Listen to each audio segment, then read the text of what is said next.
Hi, Josh. How are you? I'm doing well. How are you? I'm good. Good to see you. I think I haven't seen you in like 20 years. It's possible. It's No. possible. Con Gaby Cam y Javier Ibarreche. I think last time was probably here in Mexico, and that was a while ago. But thank Yeah. you for having me. I would like to start by asking you because I love this character. I think Mike is a very interesting character because he's very tormented and haunted by obviously whatever happened in his life. How did the events of the first film help him deal with this, older brother trauma? I think that in the first film, he gets a bit of closure, kind of understanding a bit of what happened with the mystery of his younger brother disappearing and the guilt that he's been eating him alive throughout his whole life, really. He kind of gets some closure about that in the first movie. And then I think that he kind of realizes that he's been neglecting Abby, who's right in front of him, because he's been so obsessive about the past. So in the second movie, we kind of find Mike in a more grounded, present state of just being there for his sister and recognizing that he might not have Garrett, his brother, and he might have guilt feelings about that, but he can take care of Abby right now.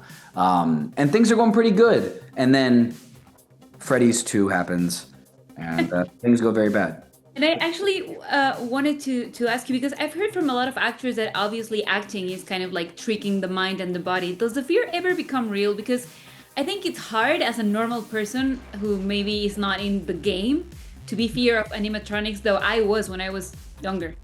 Yeah. They can be very creepy.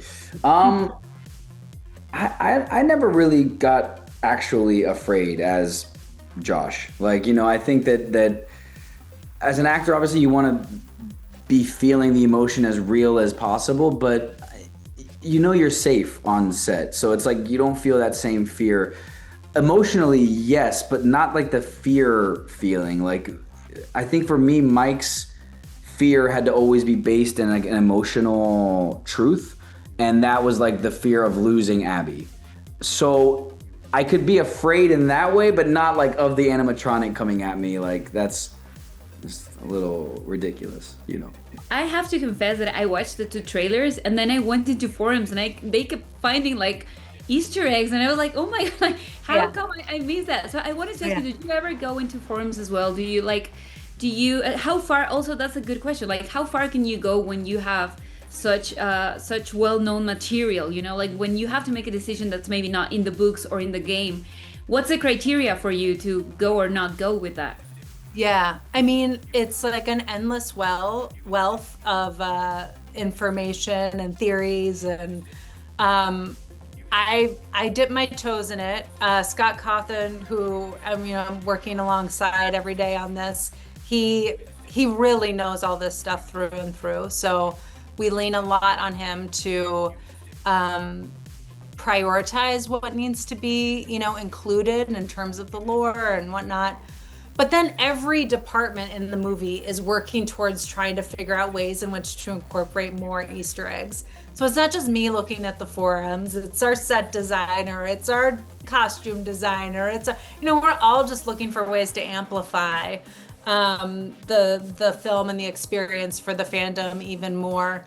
And then in post, I'm always like really reiterating to the post team, like, every frame of this movie is going to be analyzed by the fan base. Like, we can't get lazy about anything. Not that you would ever want to get lazy making a movie. It's, something that, for me anyway, is such a detail-oriented endeavor. But it's like so heightened with Five Nights at Freddy's in the best. Obviously, you're not unfamiliar with fandoms, which I think it's amazing. You know how this works, but I think Five Nights at Freddy's has another level of fandom. Do you ever get into like, fan chats or like forums where they discuss things? Do you ever read that? Does that help you in any way to create whatever happens with Mike? No, I don't, and I think that first of all, it's not really.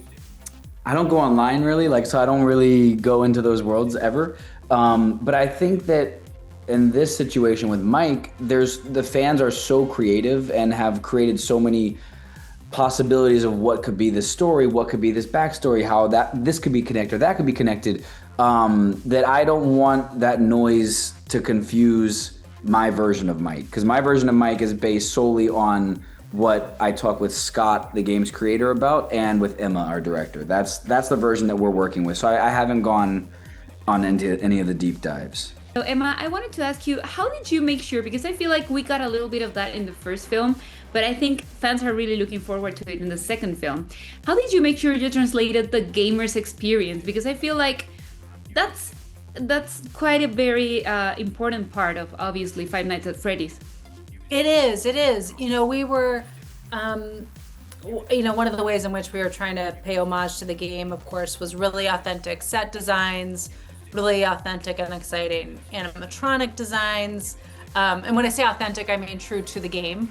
While still expanding on that and making it exciting in like a real world practical way.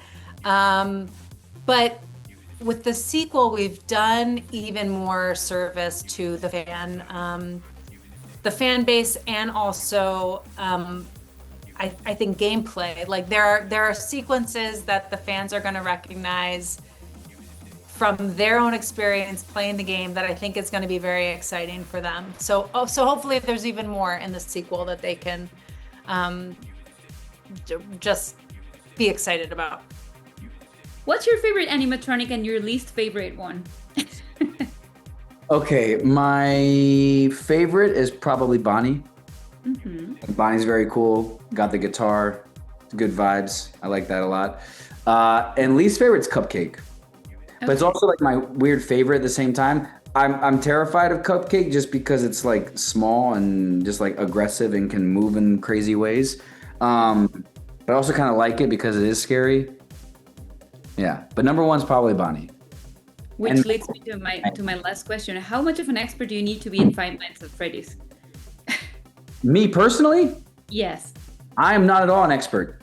I know nothing. Yeah, I know nothing. I read the scripts, I understand who Mike is, and then I just show up, and it doesn't turn out well. It's like Mike goes through hell, I think that Mike's not an expert at FNAF, so therefore I am not an expert at FNAF. That's the best answer you could have given me. Thank you so much, Josh, and I hope you have a great time. I'm looking forward to watch this film. Awesome. Thank you so much.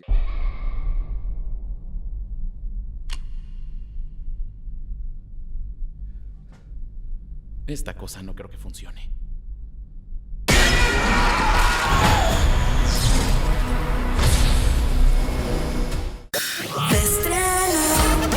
Con Gaby Cam y Javier Ibarreche.